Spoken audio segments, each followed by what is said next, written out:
নমস্কার, আমি পম্পা। আপনারা দেখছেন পম্পাস লাইফস্টাইল অ্যান্ড ব্লগ। আজকের রেসিপি চিকেন স্যান্ডউইচ। কীভাবে বাড়িতে সহজ পদ্ধতিতে চিকেন স্যান্ডউইচ বানানো যায় সেটাই আপনাদের দেখাবো। চিকেন স্যান্ডউইচ বানানোর জন্য সবথেকে বেশি যেটা দরকার সেটা হচ্ছে চিকেনের সলিড পিস। আমি এখানে 300 গ্রাম চিকেনের সলিড পিস নিয়েছি পেঁয়াজ, টমেটো, ক্যাপসিকাম, শসা, পাতিলেবু, ঝালের জন্য কাঁচা লঙ্কা, ধনেপাতা, নিয়েছি তেজপাতা, গোটা গোলমরিচ, নিয়েছি গুঁড়ো গোলমরিচ, নুন, মেয়োনিজ আর রসুন পেস্ট। এখানে আছে বড় ব্রেডটা বড় সাইজেরই নেবেন, কেন স্যান্ডউইচের ব্রেড বড় হলেই ভালো হয়। নিয়েছি বাটার আর চিজ। চলুন এবার রান্নাটা শুরু করি। প্রথমে আমি একটা কড়া দিয়েছি খানিকটা জল। এবার এতে দেবো চিকেনের সলিড পিসটা, দেবো নুন আর একটা তেজপাতা। এবার এতে দেবো কয়েকটা গোলমরিচ, দেবো সাদা তেল, দিয়ে ভালো করে নেড়ে ঢেকে দেবো সেদ্ধ হওয়া পর্যন্ত।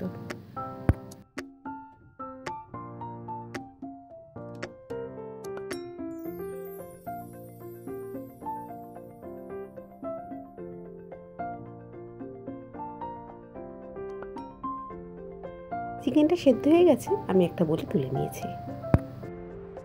চিকেনটা ঠান্ডা হওয়ার পর আমি কাঁটা চামচের সাহায্যে চিকেনটাকে এভাবে ছাড়িয়ে নিয়েছি। আর এখানে শসা, ক্যাপসিকাম, পেঁয়াজ, ধনেপাতা সমস্ত মিহি করে কেটে নিয়েছি ছোটো ছোটো করে। আর এখানে টমেটো সস আর মেয়োনিজকে একসাথে মিশিয়ে আমি একটা সস বানিয়েছি। এবার আমি পুরটা রেডি করব। পুরটা রেডির জন্য প্রথমে আমি দেবো কোচানো পেঁয়াজ, দেবো টমেটো কুচি, দেবো আমি ক্যাপসিকাম কুচি, দেবো কোচানো শসা,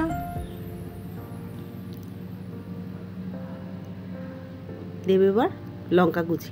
বুঝে দেবেন, আপনারা যে যেরকম ঝাল খান সেরকম দেবেন। দেবে এবার ধনেপাতা কুচি। আমি একটু ধনেপাতা রেখে দিলাম, পরে দেখতে পাবেন কী জন্য রেখে দিলাম। দেবো গোলমরিচ গুঁড়ো,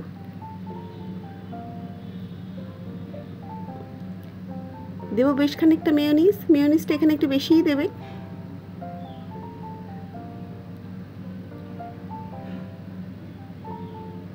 আর দেবো একটু রসুন কুচি। ফ্লেভারটা দারুণ হয় জানেন, একবার এরকম স্যান্ডউইচে একটু রসুন কুচি দিয়ে দেখবেন, টেস্টটা আরও দ্বিগুণ বাড়িয়ে দেবে।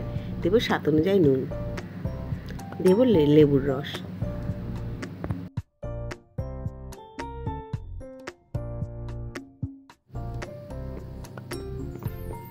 এবার আমি এটা ভালো করে মিশিয়ে নেব।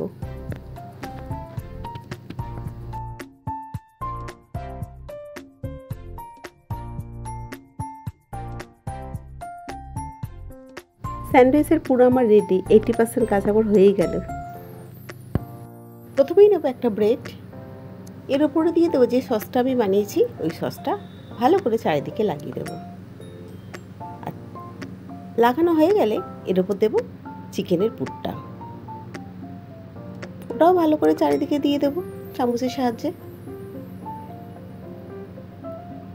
দিয়ে এবার এর ওপর দেবো বেশ খানিকটা চিজ।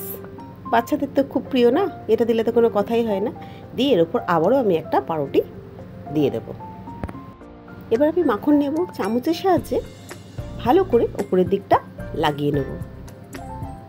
আর যে দিকটা মাখন দিলাম না, সেই দিকটাই আগে প্রথমে চাটতে দেব। দিয়ে এর ওপর দিয়ে দেবো একটু ধনেপাতা কুচি।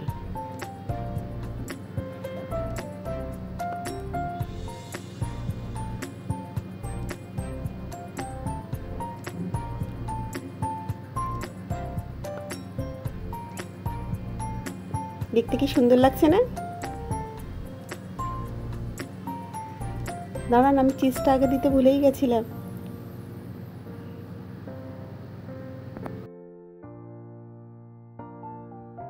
আমি একটা গ্রিল তাওয়া ছিল, সেটাই বসালাম। আপনাদের বাড়িতে যেটা থাকবে সেটাতেই করবেন।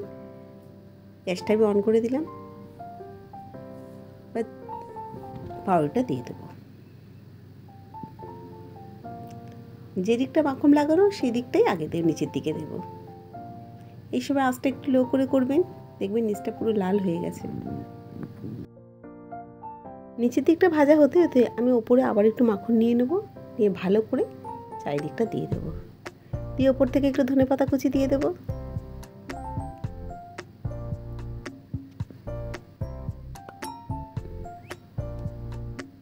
এবার আমি আস্তে করে এটা উল্টে দেবো। এবার আমি ওইটা উল্টে দেবো।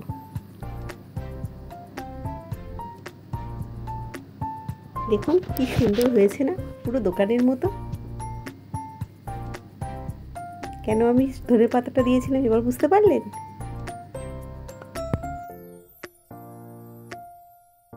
আমার নিচের দিকটাও ভাজা হয়ে গেছে, এবার আমি তুলে নেব। চলুন, একটা হয়ে গেল, এবার আরেকটা আমি আপনাদের করে দেখাচ্ছি। আবারও তাওয়াতে একটা ব্রেড দিয়ে দিয়েছি, এবার ওপরে দেবো মাখন। ভালো করে মাখনটা দিতে হবে। দেবো ধনেপাতা কুচি। আমার রিকোয়েস্ট, বাড়িতে একবার বাচ্চাদের এভাবে বানিয়ে দেখুন, কি বলে সেটা কমেন্টে জানাবে। ব্রেকফাস্টে এরকম যদি দেওয়া যায় রবিবারের সকালটা জাস্ট জমে যাবে। আর বাচ্চাদের টিফিনে কোনো টিফিন ফেরতই আসবে না, আমি কথা দিচ্ছি।